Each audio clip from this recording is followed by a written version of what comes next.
Ben trudged between the brightly coloured trees. The concern for Red back at the cabin occasionally distracted him, but the crude spear in one hand brought his mind back on alert for any ghouls. In his other hand, he carried a basket. It had been empty when he left Ernest's cabin. Now it was roughly half full of berries, fruits, and a few edible mushrooms. He hoped to fill it up before turning back. He looked over his shoulder, subconsciously expecting to see Red at his heels, but she wasn't there. He had to remind himself again that she was safe with the others back in the cabin. It had only been a few days, and he was already used to having the young girl nearby. Ben jumped over a fallen tree, an easy feat for a fit wolf like himself. On the ground on the other side, a large set of paw tracks crossed his path. Bipedal, a speaker like himself. But were they a survivor or a ghoul? On one hand, they might need help or could help the group back at the cabin survive. On the other hand, he'd have to kill them. He carefully followed the tracks through the sparse trees. He occasionally sniffed the air, trying to catch any identifying scent. If it was a ghoul, he'd catch the foul odor of its breath and infected flesh. A huge howl echoed through the trees from where the tracks led. That was no survivor in need of help. The fierce sound filled the air and sent a bolt of fear down Ben's spine. His hand tightened around the spear. The next howl was answered by shrill screaming. Survivors in danger. Ben clenched his teeth and bolted forward.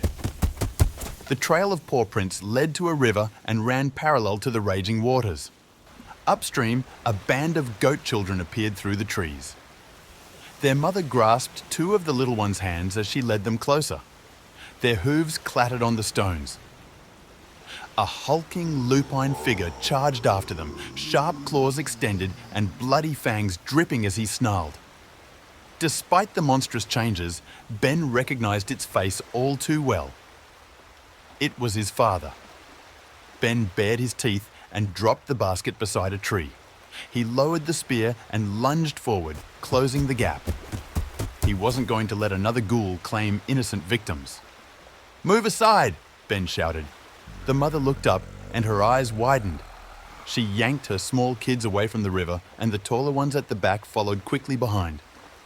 Ben ran past at full speed, spear lowered to strike his once father. It seemed appropriate that he'd meet the end of his life like this, as even more of a monster than he ever was before. The spear pushed into the wolf's prominent gut. The metal head sank into soft flesh, but suddenly stopped as if it hit something hard.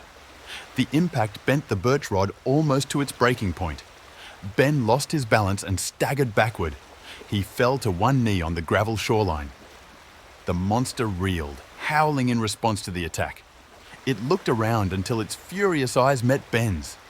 A flash of mad light shone in those damned yellow orbs, a sight Ben found much too familiar. The monster howled again, stepped forward, and raised its right hand over its head to strike. Memories flashed through Ben's mind. He remembered this posture. It was the same one his father took every time he punished him for any display of weakness or kindness. Every time Ben wasn't a cruel wolf like him. Did the monster remember him somehow? Ben's brow tightened as he leapt to his feet.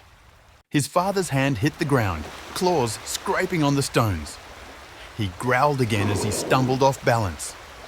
Ben stepped back and sucked as much air into his lungs as he could before the ghoul recovered. Then he blasted a torrent of wind at his worst enemy. He had blown down 2 houses like this. Surely it would topple a staggering monster with a spear in its belly. The ghoul toppled backward, its feet tangling in the loose rock. It fell over and crashed into the river, a mighty splash sending up a spray of silvery droplets. The figure of his once father struggled to keep afloat, but quickly sank into the racing waters until there was no part visible above the surface. Ben stood over the riverbed in triumph, brow tight, heart thundering in his chest. He called out to the monster below the current. "I'll see you in hell, you damn bastard!" His voice echoed through the trees. His energy spent, Ben staggered and fell backward. He started laughing through tears and short breaths. It was over. The torment of his father was finally over. Who would have thought he'd get the perfect opportunity to claim freedom today?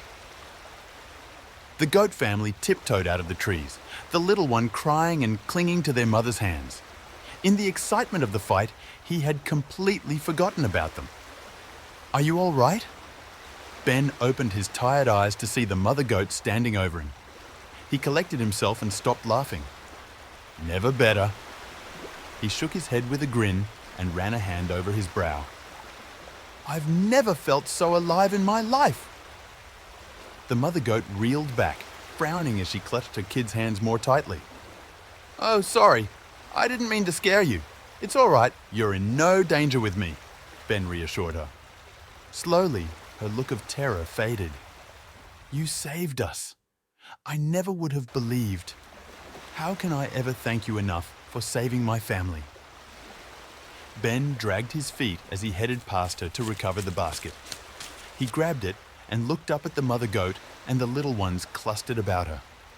Ben took a deep breath to recompose himself. "Quite the family you have there," he commented. The mother goat took a moment to answer. "There used to be more of us." Her voice trailed off as she began to tremble. Hearing the tone in her voice, Ben's spirits lowered. "Oh, I'm sorry. I had 7 kids before that wolf came along," she explained. "It broke into our house and swallowed all of my children whole." Ben looked at her, confusion roiling through his mind. If they all got eaten by his father, how were 5 of them standing right there? "I had to wait until that beast fell asleep. I wasn't about to lose my children, so..." She paused. "You probably don't want to hear it, actually." No. I knew that wolf, hated him with every ounce of my being. If you did anything painful to him, I want to know." She hesitated, her eyes widening at Ben's words. "All right then. While he slept, I had to cut open his stomach and pulled my babies out of there." Bile rose in his throat and he clenched his jaw.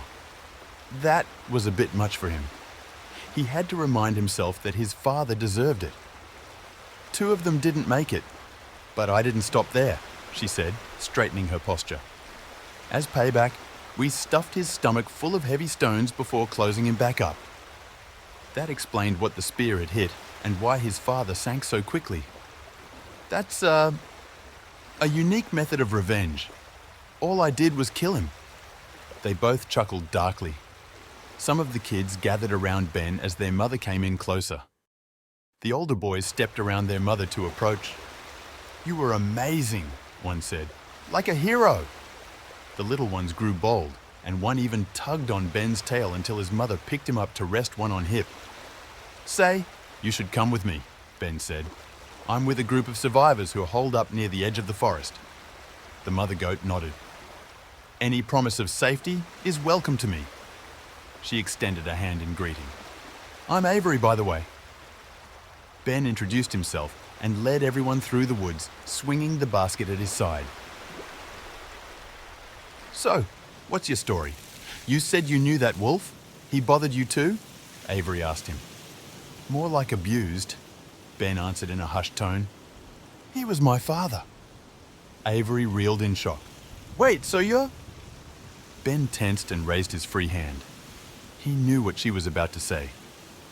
"Please, I don't want to be affiliated with him. He was my father, but he treated me like..." His gaze briefly darted down to the 4 kids walking around them. He couldn't say what he wanted to say with little ears nearby. He cleared his throat. "Well, the same as he treated everyone else," he said instead. Avery inched closer as they both kept walking. "All that anger and negativity made you act out then?" "Yeah, but it was mostly to satisfy him." Ben tilted his head toward the river. "He wanted me to be as horrible as him and punished me if I didn't follow through." Avery turned her attention to the small child in her arms, now asleep from exhaustion after the horrifying ordeal. She remained silent for a minute. "I guess if you truly were cruel like him, you wouldn't have saved us back there." She smiled at him, something he wasn't used to seeing. He smiled in return. He felt a tug on the basket as one of the young boys tried to sneak a wild strawberry from the collection he'd gathered. "George, keep your hands to yourself," Avery scolded him. Ben must have worked very hard to find those. No, it's all right, Ben reassured her, raising a hand. They can all have one. I think they could use a sweet treat after what they've been through.